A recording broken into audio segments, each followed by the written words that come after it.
সুস্বাগতম। নলিনী দাস বিংশ শতাব্দীর মধ্যপর্যায়ের একজন বাঙালি সাহিত্যিক। তিনি সত্যজিৎ রায় সম্পাদিত সন্দেশ শিশু পত্রিকার সম্পাদনার সঙ্গে যুক্ত ছিলেন। তিনি গোয়েন্দা সিরিজের প্রচুর গল্প লিখেছিলেন, যা জনপ্রিয় শিশু সাহিত্য হিসাবে যথেষ্ট সুনাম অর্জন করেছিল। এই প্রখ্যাত সাহিত্যিককে নিয়েই ইউটিউবের সাহিত্যের নবদিগন্ত চ্যানেলে আজকের ভিডিওটি হলো বিশিষ্ট সাহিত্যিক ও শিক্ষাবিদ নলিনী দাস। গ্রন্থনায় রবীন্দ্র কুমার চক্রবর্তী। 1916 খ্রিস্টাব্দের 5ই অগাস্ট জন্ম হয় নলিনী দাসের। তার পিতা অরুণ কুমার চক্রবর্তী এবং মাতা বাংলা শিশু সাহিত্যের অন্যতম জনক উপেন্দ্রকিশোর রায়চৌধুরীর কন্যা পুণ্যলতা রায়চৌধুরী। কলকাতার 100 নম্বর গড়পাড়া রোডের বিখ্যাত রায়বাড়িতে জন্ম হয় নলিনী দাসের। মা পুণ্যলতা ছিলেন উপেন্দ্রকিশোর রায়চৌধুরী দ্বিতীয় কন্যা। পুণ্যলতার সরস স্মৃতিকথা, ছেলেবেলার দিনগুলি কিংবা খুব ছোটদের জন্য লেখা ছোট্ট ছোট্ট গল্প বাংলা শিশু সাহিত্যের অমূল্য সম্পদ। নলিনী দাসের বাবা অরুণনাথ চক্রবর্তী বিহারের সিভিল সার্ভিসের জাদরেল অফিসার ছিলেন। চাকরি জীবনের বিভিন্ন অভিজ্ঞতার কিছু ঘটনা তিনি সন্দেশ পাঠকদের উপহার দিয়েছিলেন দাদির গল্প শিরোনামে সরস গল্পের মাধ্যমে। বাবা বদলি চাকরির সুবাদে নলিনী ও তার দিদি কল্যাণীর ছেলেবেলা কেটেছে বিভিন্ন ছোট ছোট শহরে। 12 বছর বয়স পর্যন্ত কোনো স্কুলে পড়েননি তিনি। মা পুণ্যলতা বাড়িতে নিজের হাতে বই তৈরি করে পড়াতেন দুই মেয়েকে। এক অসাধারণ শিক্ষয়িত্রী যে চমৎকার ভিত তৈরি করে দিয়েছিলেন তার প্রমাণ পাই আমরা নলিনী দাসের পরীক্ষার ফলাফল একবার নজর দিলেই। ব্রাহ্ম বালিকা বিদ্যালয়ে 2 বছর ক্লাস করে মেট্রিক পাস করেন নলিনী দাস। তারপর ডায়েটেশন স্কুল থেকে আইএ এবং স্কটিশ কলেজ থেকে বিএ পাস করেন তিনি।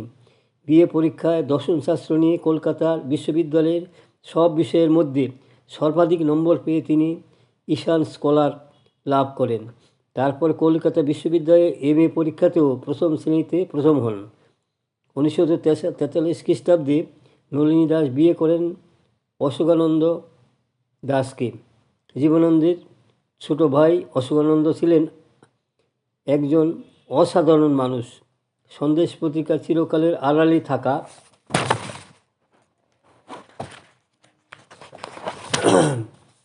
এক স্তম্ভ। নলিনীর চাকরির জীবন শুরু হয় ভিক্টোরিয়া ইনস্টিটিউট শিক্ষকতার মাধ্যমে। এরপর তিনি বেথুন কলেজে শিক্ষয়িত্রী কাজে যোগ দেন। 1845 খ্রিস্টাব্দে অভিজ্ঞ বাংলার সরকার প্রথম টিচার ট্রেনিং কলেজ খুলবেন বলে কয়েকজনকে স্কলারশিপ দিয়ে ইংল্যান্ডে পাঠান এই বিষয়ে প্রশিক্ষণের জন্য। নলিনী দাস এই প্রশিক্ষণ নিতে যান ইংল্যান্ডে। দেশে ফেরার পর সদ্য স্থাপিত ডেভিড হেয়ার ট্রেনিং কলেজে অধ্যাপিকা হিসেবে যোগ দেন। এই কলেজটি ছিল সহশিক্ষার। পরবর্তী দিন হেস্টিংস হাউসে শুধুমাত্র শিক্ষিকার জন্য প্রশিক্ষণ প্রতিষ্ঠান state institute of education for women প্রতিষ্ঠা হলে সেখানে যোগ দেন তিনি। দীর্ঘ 15 বছর তিনি ছিলেন এই প্রতিষ্ঠানের অধ্যক্ষা। চাকরি জীবনের শেষ 6 বছর নলিনী দাস ছিলেন বেথুন কলেজের অধ্যক্ষা। একই সঙ্গে তিনি যুক্ত ছিলেন অনেক সমাজ কল্যাণ ও শিশু কল্যাণমূলক সংস্থার সঙ্গে। যুক্ত ছিলেন ব্রাহ্ম সমাজের সঙ্গেও। আমার জীবন শেষ মুহূর্ত পর্যন্ত যুক্ত ছিলেন সন্দেশ পত্রিকার সঙ্গে। সন্দেশের ছোট সম্পাদক নলিনী দাস। সন্দেশীদের নলিনীদি আর নানান এইসব বাস্তবতার মধ্যে তিনি লিখেছেন অজস্র গল্প উপন্যাস, সৃষ্টি করেছেন 4 কিশোরীকে নিয়ে অভিযান, গোয়েন্দাগিরি সিরিজ, গোয়েন্দা গন্ডালু। মাত্র 16 বছর বয়সে তিনি কবিতার মাধ্যমে সাহিত্যের জগতে প্রবেশ নলিনী দাশগুপ্তের। সন্দেশের অংশগ্রহণ তাহার অলঙ্কার পতন নামের কবিতাটি প্রকাশিত হয়। পরবর্তী দিনে ছড়া কবিতা তিনি প্রায় লেখেনইনি, কিন্তু ছেলেবেলায় তার মুখে মুখে ছড়া বানানোর আশ্চর্য ক্ষমতা ছিল। লীলা মজুমদার তার বঞ্জি নিনির বছর পাঁচেক বয়সের কথা স্মৃতিতে উল্লেখ করেছেন। নিনির যে গায়ের গল্পের কাঠামো আমার একটু মনে নেই, কিন্তু একথা মনে আছে যে গল্পে গদ্যে হলেও তার কথোপকথন ছিল পদ্যে। শুধু তাই নয়, আমার বাঁচার বুদ্ধিতেও বুঝতে পারিছিলাম যে কোথাও ছন্দপতন কিংবা অমিল ঘটেনি না। ছুটির সঙ্গে দুটি কালের সঙ্গে তাল মানুষের ফানুস এইরকম প্রায় 15 মিনিট এক নিঃশ্বাসে বলে শেষটা বলল, আমার ঘুম পাচ্ছে, তুমি গোলমাল করো না। তখন ভায়ালে আফসোস হয় যে ছড়া লেখা নিনি একেবারে ছেড়ে দিয়েছিল।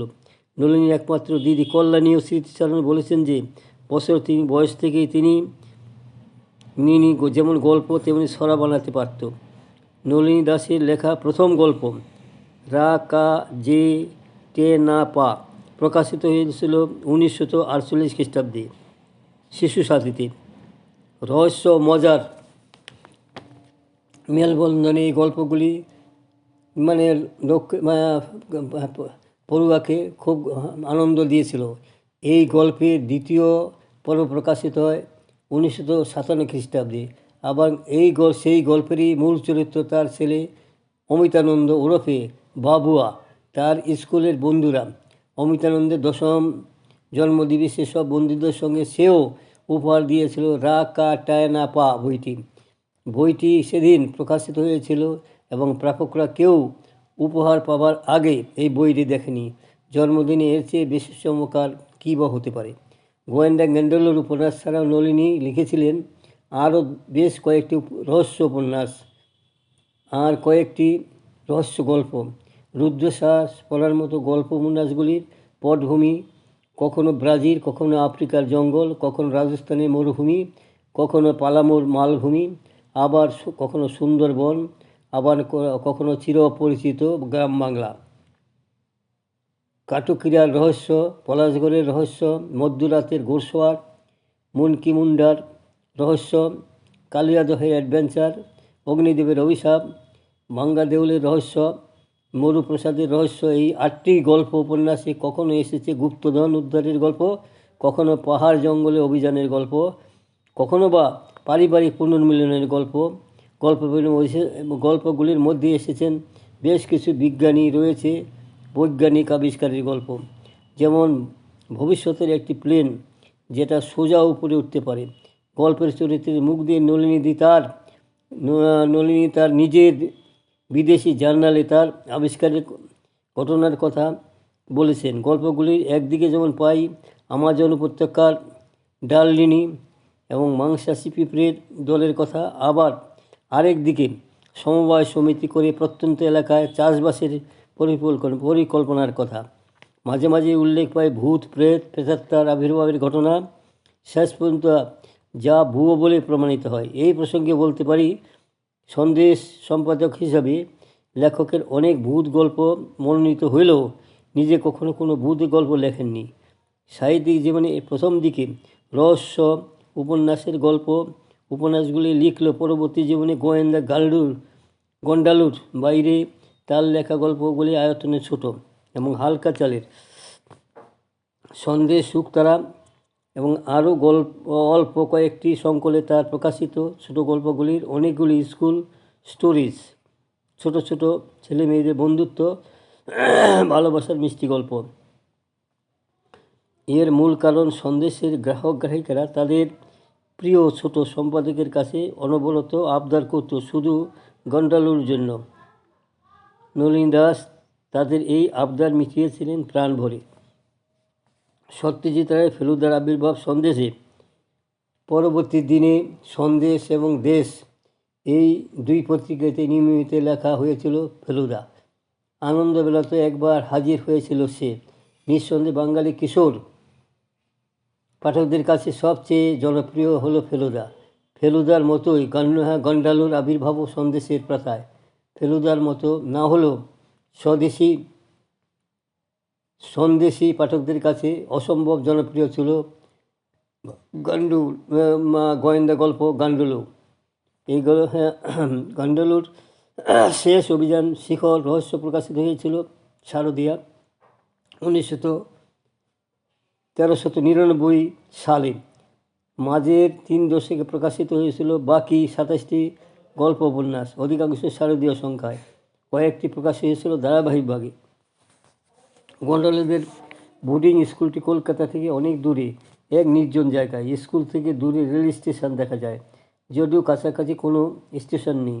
এক কাল্পনিক স্টেশনে কাঞ্চনপুর মাইল 10 মোটরে এসে আসা হতো। কাছেই আরেক কাল্পনিক স্থান রঙ্গনগড়ে। লেখিকার শৈশব জীবন কেটেছিল হাজারীবাগ অঞ্চলে।